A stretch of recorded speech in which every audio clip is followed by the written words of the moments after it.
नमस्कार। कहानियों के इस सफ़र में आप सबका बहुत स्वागत है।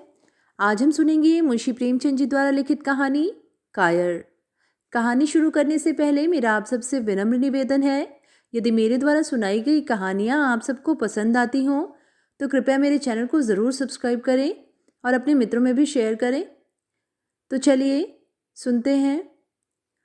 युवक का नाम केशव था और युवती का नाम प्रेमा। दोनों एक ही कॉलेज के और एक ही क्लास के विद्यार्थी थे। केशव नए विचारों का युवक था, जात पात के बंधनों का विरोधी। प्रेमा पुराने संस्कारों की कायल थी, पुरानी मर्यादाओं और प्रथाओं में पूरा विश्वास रखने वाली। लेकिन फिर भी दोनों में गाढ़ा प्रेम हो गया था और यह बात सारे कॉलेज में मशहूर थी। केशव ब्राह्मण होकर भी वैश्य कन्या प्रेमा से विवाह करके अपना जीवन सार्थक करना चाहता था। उसे अपने माता पिता की परवाह न थी। कुल मर्यादा का विचार भी उसे स्वांग सा लगता था। उसके लिए सत्य कोई वस्तु थी तो प्रेम थी, किंतु प्रेमा के लिए माता पिता और कुल परिवार के आदेश के विरुद्ध एक कदम बढ़ाना भी असंभव था। संध्या का समय था। विक्टोरिया पार्क के एक निर्जन स्थान में दोनों आमने सामने हरियाली पर बैठे हुए हैं। सैर करने वाले एक एक करके विदा हो गए, किंतु ये दोनों अभी वहीं बैठे हुए हैं। उनमें एक ऐसा प्रसंग छिड़ा हुआ है जो किसी तरह समाप्त नहीं होता। केशव ने झुंझलाकर कहा, इसका यह अर्थ है कि तुम्हें मेरी परवाह नहीं है। प्रेमा ने उसको शांत करने की चेष्टा करके कहा, तुम मेरे साथ अन्याय कर रहे हो केशव, लेकिन मैं इस विषय को माता पिता के सामने कैसे छेड़ूं, यह मेरी समझ में नहीं आता। वे लोग पुरानी रूढ़ियों के भक्त हैं। मेरी तरफ से कोई ऐसी बात सुनकर मन में जो जो शंकाएं होंगी उनकी तुम कल्पना कर सकते हो। केशव ने उग्र भाव से कहा, तो तुम भी उन्हीं पुरानी रूढ़ियों के गुलाम हो। प्रेमा ने अपनी बड़ी बड़ी आंखों में मृदु स्नेह भरकर कहा, नहीं, मैं उनके गुलाम नहीं हूं, लेकिन माता पिता की इच्छा मेरे लिए सब चीजों से अधिक मान्य है। तुम्हारा व्यक्तित्व कुछ नहीं है, ऐसा ही समझ लो। मैं तो समझता था कि ये ढकोसले मूर्खों के लिए हैं, लेकिन अब मालूम हुआ कि तुम जैसे विदुषियां भी उनकी पूजा करती हैं। जब मैं तुम्हारे लिए संसार को छोड़ने को तैयार हूं तो तुमसे भी यही आशा करता हूं। प्रेमा ने मन में सोचा, मेरा अपनी देह पर क्या अधिकार है। जिन माता पिता ने अपने रक्त से मेरी सृष्टि की है और अपने स्नेह से उसे पाला है, उनकी मर्जी के खिलाफ कोई काम करने का उसे कोई हक नहीं। उसने दीनता के साथ केशव से कहा, क्या प्रेम स्त्री और पुरुष के रूप ही में रह सकता है, मैत्री के रूप में नहीं? मैं तो आत्मा का बंधन समझती हूं। केशव ने कठोर भाव से कहा, इन दार्शनिक विचारों से तुम मुझे पागल कर दोगी। प्रेमा, बस इतना ही समझ लो, मैं निराश होकर जिंदा नहीं रह सकता। मैं प्रत्यक्षवादी हूं और कल्पनाओं के संसार में प्रत्यक्ष का आनंद उठाना मेरे लिए असंभव है। यह कहकर उसने प्रेमा का हाथ पकड़कर अपनी ओर खींचने की चेष्टा की। प्रेमा ने झटके से हाथ छुड़ा लिया और बोली, नहीं केशव, मैं कह चुकी हूं, मैं स्वतंत्र नहीं हूं। तुम मुझसे वह चीज न मांगो जिस पर मेरा कोई अधिकार नहीं। केशव को अगर प्रेमा ने कठोर शब्द कहे होते तो भी उसे इतना दुख न हुआ होता। एक क्षण तक वह मन मारे बैठा रहा, फिर उठकर निराशा भरे स्वर में कहा, जैसी तुम्हारी इच्छा। आहिस्ता आहिस्ता कदम सा उठाता हुआ वहां से चला गया। प्रेमा अब भी वहीं बैठी आंसू बहा रही थी। रात को भोजन करके प्रेमा जब अपनी माँ के पास चली तो उसकी आंखों में नींद न थी। केशव ने उसे एक ऐसी बात कह दी थी जो चंचल पानी में पड़ने वाली छाया की तरह उसके दिल पर छाई हुई थी। प्रति क्षण उसका रूप बदलता था। वह उसे स्थिर न कर सकती थी। माता से इस विषय में कुछ कहे तो कैसे, लज्जा मुंह बंद कर देती थी। उसने सोचा, अगर केशव के साथ मेरा विवाह न हुआ तो उस समय मेरा क्या कर्तव्य होगा। अगर केशव ने कुछ उद्दंडता कर डाली तो मेरे लिए संसार में फिर क्या रह जाएगा। लेकिन मेरा बस ही क्या है। इन भांति भांति के विचारों में एक बात जो उसके मन में निश्चित हुई वह यह थी कि केशव के सिवा वह और किसी से विवाह न कर सकेगी। उसकी माता ने पूछा, क्या तुझे अभी तक नींद नहीं आई? मैंने तुझसे कितनी बार कहा कि थोड़ा बहुत घर का काम काज किया कर, लेकिन तुझे किताबों से फुर्सत ही नहीं मिलती। 4 दिन में तो पराए घर जाएगी। कौन जाने कैसा घर मिले। अगर कुछ काम करने की आदत न रही तो कैसे निभाव होगा? प्रेमा ने भोलेपन से कहा। मैं पराये घर जाऊंगी ही क्यों? माता ने मुस्कुराकर कहा। लड़कियों के लिए यही तो सबसे बड़ी विपत्ति है बेटी।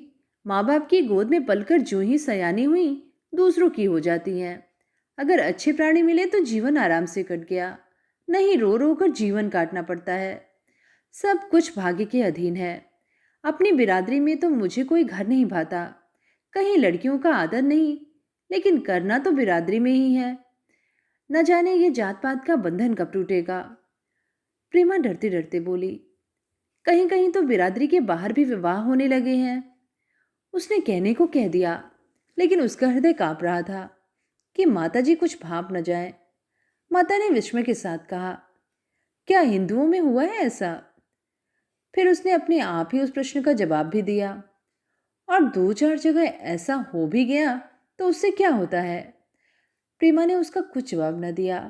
भय हुआ कि माता कहीं उसका आशय न समझ जाए। उसका भविष्य एक अंधेरी खाई की तरह उसके सामने मुंह खोले खड़ा था, मानो उसे निकल जाएगा। उसे न जाने कब नींद आ गई। प्रातःकाल प्रेमा सोकर उठी तो उसके मन में एक विचित्र साहस का उदय हो गया था।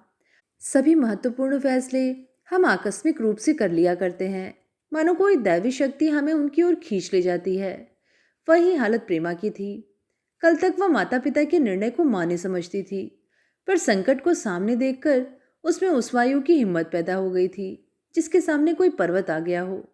वही मंद वायु प्रबल वेग से पर्वत के मस्तक पर चढ़ जाती है और उसे कुचलते हुए दूसरी तरफ जा पहुंचती है। प्रेमा मन में सोच रही थी, मानो यह देह माता पिता की है, किंतु आत्मा तो मेरी है। मेरी आत्मा को जो कुछ भुगतना पड़ेगा वह इसी देह से तो भुगतना पड़ेगा। अब वह इस विषय में संकोच करना अनुचित ही नहीं, घातक समझ रही थी। अपने जीवन को क्यों एक झूठे सम्मान पर बलिदान करे? उसने सोचा, विवाह का आधार अगर प्रेम ना हो तो वह देह का विक्रय है। आत्मसमर्पण बिना प्रेम के भी हो सकता है। इस कल्पना ही से न जाने किस अपरिचित युवक से उसका विवाह हो जाएगा, उसका हृदय विद्रोह कर उठा। वह अभी नाश्ता करके कुछ पढ़ने जा रही थी कि उसके पिता ने प्यार से पुकारा। मैं कल तुम्हारे प्रिंसिपल के पास गया था, वे तुम्हारी बड़ी तारीफ कर रहे थे। प्रेमा ने सरल भाव से कहा। आप तो यूं ही कहा करते हैं। नहीं, सच। यह कहते हुए उन्होंने अपनी मेज की दराज खोली और मखमली चौखटों में जड़ी हुई एक तस्वीर निकालकर उसे दिखाते हुए बोले, यह लड़का आईसीएस के इम्तिहान में प्रथम आया है। इसका नाम तो तुमने सुना होगा। बूढ़े पिता भूमिका ऐसी बांध रहे थे कि माँ उसका आशय न समझ सकी, लेकिन प्रेमा भाप गई। उनका मन तीर की भांति लक्ष्य पर जा पहुंचा। उसने बिना तस्वीर की ओर देखे ही कहा, नहीं, मैंने तो उसका नाम नहीं सुना। पिता ने बनावटी आश्चर्य से कहा, क्या तुमने उसका नाम ही नहीं सुना? आज के दैनिक पत्र में उसका चित्र और जीवन वृत्तांत छपा है। प्रेमा ने रुखाई से जवाब दिया, होगा, मगर मैं तो उस परीक्षा का कोई महत्व नहीं समझती। मैं तो समझती हूँ जो लोग इस परीक्षा में बैठते हैं वे पल्ले सिर के स्वार्थी होते हैं। आखिर उनका उद्देश्य उसके सिवा और क्या होता है कि अपने गरीब, निर्धन, दलित भाइयों पर शासन करें और खूब धन संचय करें। यह तो जीवन का कोई ऊंचा उद्देश्य नहीं है। इस आपत्ति में जलन थी, अन्याय था, निर्दयता थी। पिताजी ने समझा था प्रेमा यह बखान सुनकर लट्टू हो जाएगी। यह जवाब सुनकर तीखे स्वर में बोले, तो ऐसी बातें कर रही है जैसे तेरे लिए धन और अधिकार का कोई मूल्य ही नहीं। प्रेमा ने ढिठाई से कहा, हाँ, मैं तो इसका मूल्य नहीं समझती। मैं तो आदमी में त्याग देखती हूँ। मैं ऐसे युवकों को जानती हूँ जिन्हें यह पद जबरदस्ती भी दिया जाए तो स्वीकार न करेंगे। पिता ने उपहास के ढंग से कहा, यह तो आज मैंने नई बात सुनी। मैं तो देखता हूँ कि छोटी छोटी नौकरियों के लिए लोग मारे मारे फिरते हैं। मैं जरा उस लड़के की सूरत देखना चाहता हूँ जिसमें इतना त्याग हो। मैं तो उसकी पूजा करूंगा। शायद किसी दूसरे अवसर पर यह शब्द सुनकर प्रेमा लज्जा से सिर झुका लेती, पर इस समय उसकी दशा उस सिपाही की सी थी जिसके पीछे गहरी खाई हो। आगे बढ़ने के सिवा उसके लिए और कोई मार्ग न था। अपने आवेश को संयम से दबाती हुई, आंखों में विद्रोह भरे, वह अपने कमरे में गई और केशव के कई चित्रों में से वह एक चित्र चुनकर लाई जो उसकी निगाह में सबसे खराब था और पिता के सामने रख दिया। बूढ़े पिताजी ने चित्र को उपेक्षा के भाव से देखना चाहा, लेकिन पहली दृष्टि में उसने उन्हें आकर्षित कर लिया। ऊंचा कद और दुर्बल होने पर भी उसका गठन, स्वास्थ्य और संयम का परिचय दे रहा था। मुख पर प्रतिभा का तेज न था, पर विचारशीलता का कुछ ऐसा प्रतिबिंब था जो उसके मन में विश्वास पैदा करता था। उन्होंने उस चित्र की ओर देखते हुए पूछा, यह किसका चित्र है? प्रेमा ने संकोच से सिर झुकाकर कहा, यह मेरे ही क्लास में पढ़ते हैं, अपनी ही बिरादरी का है। प्रेमा की मुख मुद्रा धूमिल हो गई। इसी प्रश्न के उत्तर पर उसकी किस्मत का फैसला हो जाएगा। उसके मन में पछतावा हुआ कि व्यर्थ में इस चित्र को यहाँ लाई। उसमें एक क्षण के लिए जो दृढ़ता आई थी, वह इस पैने प्रश्न के सामने कातर हो उठी। दबी हुई आवाज में बोली, जी नहीं, वह ब्राह्मण है। और यह कहने के साथ ही शुद्ध होकर कमरे से निकल गई, मानो यहाँ की वायु में उसका गला घुटा जा रहा हो, और दीवार की आड़ में होकर रोने लगी। लाला जी को पहले ऐसा क्रोध आया कि प्रेमा को बुलाकर साफ साफ कह दे कि यह असंभव है। वे उसी गुस्से में दरवाजे तक आए, लेकिन प्रेमा को रोते देखकर नम्र हो गए। इस युवक के प्रति प्रेमा के मन में क्या भाव थे कि उनसे छिपा न रहा। वे स्त्री शिक्षा के पूरे समर्थक थे, लेकिन इसके साथ ही कुल मर्यादा की रक्षा भी करना चाहते थे।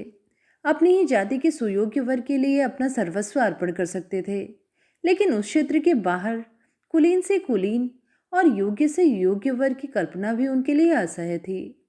इससे बड़ा अपमान वे सोच ही न सकते थे। उन्होंने कठोर स्वर में कहा, आज से कॉलेज जाना बंद कर दो। अगर शिक्षा कुल मर्यादा को डुबोना ही सिखाती है तो कुशिक्षा है। प्रेमा ने कातर स्वर से कहा, परीक्षा तो समीप आ गई है। लालाजी ने दृढ़ता से कहा, आने दो। और फिर अपने कमरे में जाकर विचारों में डूब गए। 6 महीने गुजर गए। लालाजी ने घर में आकर पत्नी को एकांत में बुलाया और बोले, जहां तक मुझे मालूम है, केशव बहुत ही सुशील और प्रतिभाशाली युवक है। मैं तो समझता हूँ प्रेमा इस शोक में घुल घुल कर प्राण दे देगी। तुमने भी समझाया, मैंने भी समझाया, दूसरों ने भी समझाया, पर उस पर कोई असर ही नहीं होता। ऐसी दशा में हमारे लिए और क्या उपाय है? उनकी पत्नी ने चिंतित भाव से कहा, कर तो दोगे, लेकिन रहोगे कहाँ? न जाने कहाँ यह कुलक्षणी मेरी कोख में आई। लालाजी ने भवें सिकोड़कर तिरस्कार के भाव से कहा, यह तो 1000 दफा सुन चुका, लेकिन कुल मर्यादा के नाम को कहाँ तक रोएं? चिड़िया का पर खोलकर यह आशा करना कि वह तुम्हारे आंगन में ही फुदकती रहेगी, भ्रम है। मैंने इस पर ठंडे दिमाग से सोचा है और इस नतीजे पर पहुंचा हूं कि हमें इस आपधर्म को स्वीकार कर लेना ही चाहिए। कुल मर्यादा के नाम पर मैं प्रेमा की हत्या नहीं कर सकता। दुनिया हंसती हो हंसे, मगर यह जमाना बहुत जल्द आने वाला है जब ये सभी बंधन टूट जाएंगे। आज भी सैकड़ों विवाह जात पात के बंधनों को तोड़कर हो चुके हैं। अगर विवाह का उद्देश्य स्त्री और पुरुष का सुखमय जीवन है, तो हम प्रेमा की उपेक्षा नहीं कर सकते। वृद्धा ने शुद्ध होकर कहा, जब तुम्हारी यही इच्छा है तो मुझसे क्या पूछते हो? लेकिन मैं कह देती हूँ कि इस विवाह के लिए मैं नजदीक न जाऊंगी, न कभी इस छोकरी का मुंह देखूंगी। समझ लूंगी जैसे सब लड़के मर गए वैसे यह भी मर गई। तो फिर आखिर तुम क्या करने को कहती हो? क्यों नहीं उस लड़के से विवाह कर देते? उसमें क्या बुराई है? वह 2 साल में सिविल सर्विस पास करके आ जाएगा। केशव के पास क्या रखा है? बहुत होगा किसी दफ्तर में क्लर्क हो जाएगा। और अगर प्रेमा प्राण हत्या कर ले तो कर ले। तुम तो उसे और शह देते हो। जब उसे हमारी परवाह नहीं है तो हम उसके लिए अपने नाम को क्यों कलंकित करें? प्राण हत्या करना कोई खेल नहीं है, यह सब धमकी है। वन घोड़ा है, जब तक उसे लगाम न दो टिप पर हाथ भी न रखने देगा। जब उसके मन का यह हाल है तो कौन कहे कि केशव के साथ जिंदगी भर निवाह करेगी? जिस तरह आज उससे प्रेम है, उसी तरह कल दूसरे से हो सकता है। तो क्या पत्ते पर अपना मांस बिकवाना चाहते हो? लालाजी ने स्त्री को प्रश्नसूचक दृष्टि से देखकर कहा, अगर वह कल खुद जाकर केशव से विवाह कर ले तो तुम क्या कर लोगी? फिर तुम्हारी कितनी इज्जत रह जाएगी?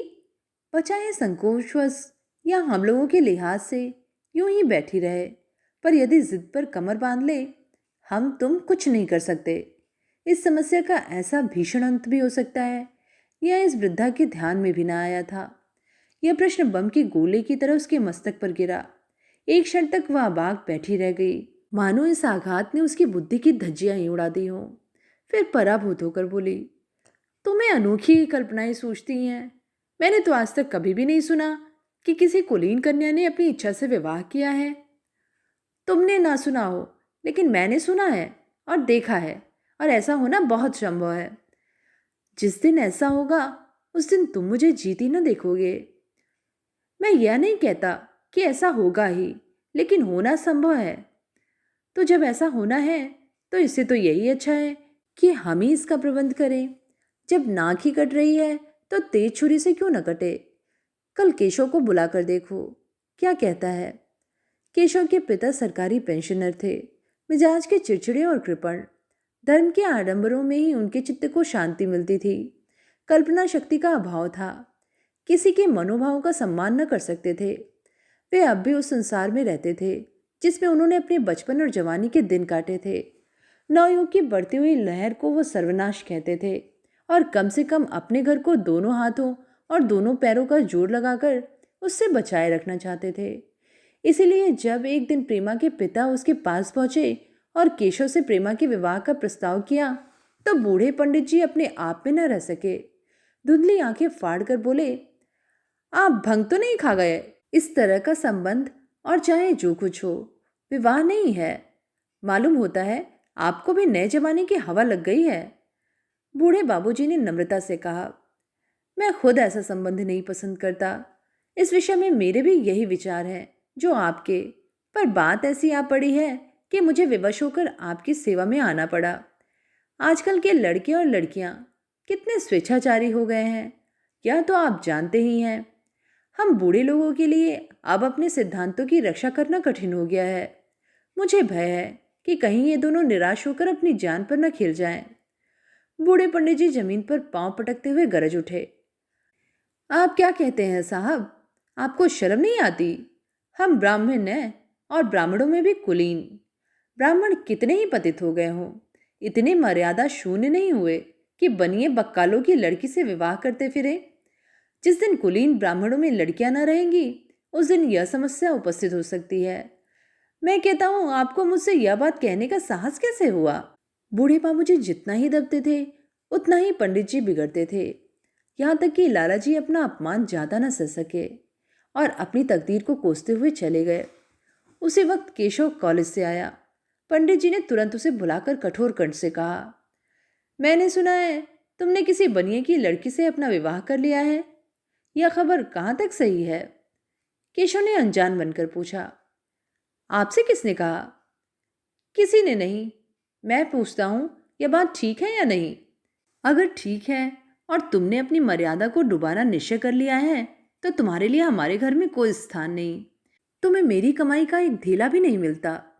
मेरे पास जो कुछ है वह मेरी अपनी कमाई है। मुझे अख्तियार है कि मैं उसे जिसे चाहूं दे दूं।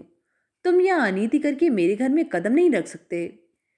केशव पिता के स्वभाव से परिचित था। प्रेमा से उसे प्रेम था। वह गुप्त रूप से प्रेमा से विवाह कर लेना चाहता था। बाप हमेशा तो बैठे न रहेंगे। माता के स्नेह पर उसे विश्वास था। उस प्रेम की तरंग में वह सारे कष्टों को झेलने के लिए तैयार मालूम होता था। लेकिन जैसे कोई कायर सिपाही बंदूक के सामने जाकर हिम्मत खो बैठता है और कदम पीछे हटा लेता है, वही दशा केशव की हुई। वह साधारण युवकों की तरह सिद्धांतों के लिए बड़े बड़े तर्क कर सकता था। जबान से उनमें अपनी भक्ति की दुहाई दे सकता था, लेकिन इसके लिए यातनाएं झेलने की सामर्थ्य उनमें न थी। अगर वह अपनी जिद पर अड़ा और पिता ने भी अपनी जिद न छोड़ी, तो उसका कहीं ठिकाना नहीं रहेगा। उसका जीवन ही नष्ट हो जाएगा। उसने दबी जबान से कहा, जिसने आपसे यह कहा है बिल्कुल झूठ कहा है। पंडित जी ने तीव्र नेत्र से देखकर कहा, तो यह खबर बिल्कुल गलत है? जी हाँ, बिल्कुल गलत। तो तुम आज ही इसी वक्त उस बनिए को खत लिख दो, और याद रखो, अगर इस तरह की चर्चा फिर कभी उठी तो तुम्हारा सबसे बड़ा शत्रु होऊंगा। बस जाओ। केशव और कुछ न कह सका। वह यहाँ से चला तो ऐसा मालूम होता था कि पैरों में दम नहीं है। दूसरे दिन प्रेमा ने केशव को पत्र लिखा, प्रिय केशव, तुम्हारे पूज्य पिताजी ने लाला जी के साथ जो अशिष्ट और अपमानजनक व्यवहार किया है, उसका हाल सुनकर मेरे मन में बड़ी शंका उत्पन्न हो रही है। शायद उन्होंने तुम्हें डांट फटकार कर बताई होगी, लेकिन ऐसी दशा में मैं तुम्हारा निश्चय सुनने के लिए विकल हो रही हूँ। तुम्हारे साथ हर तरह का कष्ट झेलने को तैयार हूँ। मुझे तुम्हारे पिताजी की संपत्ति का मोह नहीं है। मैं तो केवल तुम्हारा प्रेम चाहती हूँ और उसी में प्रसन्न हूँ। आज शाम को यहीं आकर भोजन करो। दादा और माँ दोनों तुमसे मिलने के लिए बहुत इच्छुक हैं। मैं वह स्वप्न देखने में मग्न हूँ जब हम दोनों उस सूत्र में बन जाएंगे जो टूटना नहीं जानता, जो बड़ी से बड़ी आपत्ति में भी अटूट रहता है। तुम्हारी प्रेमा। संध्या हो गई और इस पत्र का कोई जवाब न आया।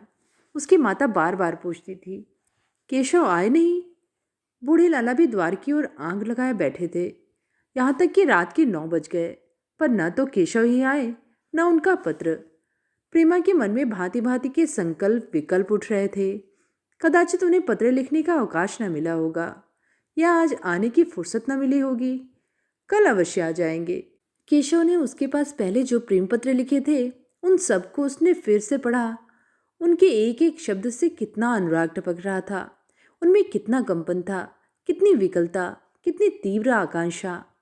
फिर उसे केशव के वे वाक्य याद आए जो उसने सैकड़ों ही बार कहे थे। कितनी बार वह उसके सामने रोया था। इतने प्रमाणों के होते हुए निराशा के लिए कहाँ स्थान था। मगर फिर भी सारी रात उसका मन जैसे सूली पर टंगा रहा। प्रातःकाल केशव का जवाब आया। प्रेमा ने कांपते हुए हाथों से पत्र लेकर पढ़ा। पत्र हाथ से गिर गया। ऐसा जान पड़ा मानो उसकी देह का रक्त स्थिर हो गया है। लिखा था, मैं बड़े संकट में हूँ, तुम्हें क्या जवाब दूँ। मैंने इधर इस समस्या पर खूब ठंडे दिल से विचार किया और इस नतीजे पर पहुंचा हूँ कि वर्तमान दशाओं में मेरे लिए पिता की आज्ञा की उपेक्षा करना दुस्सह है। मुझे कायर न समझना, मैं स्वार्थी भी नहीं, लेकिन मेरे सामने जो बाधाएं हैं उन पर विजय पाने की शक्ति मुझ में नहीं है। पुरानी बातों को भूल जाओ। उस दिन मैंने इन बाधाओं की कल्पना न की थी। प्रेमा ने एक लंबी गहरी जलती हुई सांस खींची और उस खत को फाड़कर फेंक दिया। उसकी आंखों से अश्रुधारा बहने लगी। जिस केशव को उसने अपने अंतःकरण से वर लिया था, वह इतना निष्ठुर हो जाएगा, इसकी उसको रत्ती भर भी आशा न थी। ऐसा मालूम पड़ा मानो अब तक वह कोई सुनहला स्वप्न देख रही थी, पर आंख खुलने पर वह सब कुछ अदृश्य हो गया। जीवन में जब आशा ही लुप्त हो गई तो अब अंधकार के सिवा और क्या रहा। अपने हृदय की सारी संपत्ति लगाकर उसने एक नाव लदवाई थी, वह नाव जलमग्न हो गई। अब दूसरी नाव कहाँ से लाए? अगर वह नाव टूटी है तो उसके साथ वह भी डूब जाएगी। माता ने पूछा, क्या केशव का पत्र है? प्रेमा ने भूमि की ओर ताकते हुए कहा, हाँ, उनकी तबीयत अच्छी नहीं है। इसके सिवा और क्या कहती वो? केशव की निष्ठुरता और बेवफाई का समाचार कहकर लज्जित होने का साहस उसमें न था। दिन भर वह घर के काम धंधों में लगी रही, मानो उसे कोई चिंता ही नहीं है। रात को उसने सबको भोजन कराया, खुद भी भोजन किया और बड़ी देर हारमोनियम पर गाती रही। मगर सवेरा हुआ तो उसके कमरे में उसकी लाश पड़ी हुई थी। प्रभात की सुनहरी किरणें उसके पीले मुख को जीवन की आभा प्रदान कर रही थीं। ये थी कहानी कायर। कहानी आप सबको कैसी लगी नीचे कमेंट में लिख के ज़रूर बताइएगा। आगे भी ऐसी कहानियाँ सुनते रहने के लिए चैनल को ज़रूर सब्सक्राइब करें। फिर मिलेंगे एक नई कहानी के साथ। धन्यवाद।